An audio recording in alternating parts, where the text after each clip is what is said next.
औषध नाही, इंजेक्शन नाही, आता ऑपरेशन शिवाय पाठ आणि मानेच्या दुखण्यापासून आराम मिळवा. NC wellness centre, Naval petrol पंपासमोर, रेल्वे लाईन, सोलापूर.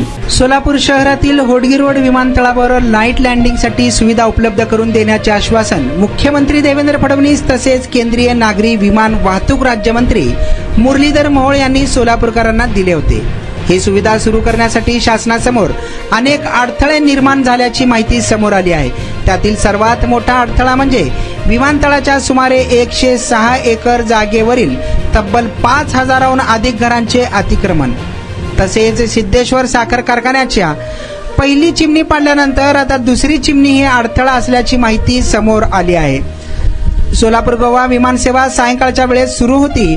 पावसाळा सुरू झाल्याने आगामी काळात दृश्यमान्यता कमी राहण्याची शक्यता लक्षात घेऊन फ्लाय 91 कंपनीने ही सेवा तात्पुरती स्थगिती केली आहे. मात्र या पार्श्वभूमीवर सोलापूर विमानतळावरून नाईट लँडिंग सुविधा सुरू करण्याची मागणी पुन्हा जोर धरू लागली आहे.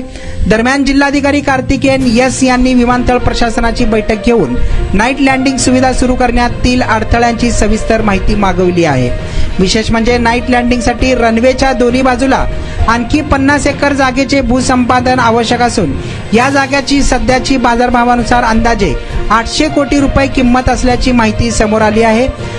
पाय दुखत होता, पायाचा त्रास होत होता आणि अगोदर आम्ही पाय दुखतोय म्हणून पायावर खूप इलाज केला. NC वेलनेस सेंटरला भेट दिली. त्यांच्या ट्रीटमेंटनी मी अगदी आता 100% पूर्ण बरी आहे. आणि मला बरेच दिवसापासून मानेचा आणि पाठीचा खूप त्रास होत होता. मी आता कुठली ट्रीटमेंट घ्यावं ह्या संदर्भात मी एन्सिस ह्यांचे व्हिडिओ बघितले. इथे आल्यानंतर मला सरांनी आणि निकिता मॅडमनी ह्याच्याबद्दल जी काही माहिती दिली त्याच्यानुसार मी इथे ट्रीटमेंट घ्यायला सुरुवात केलेली आहे.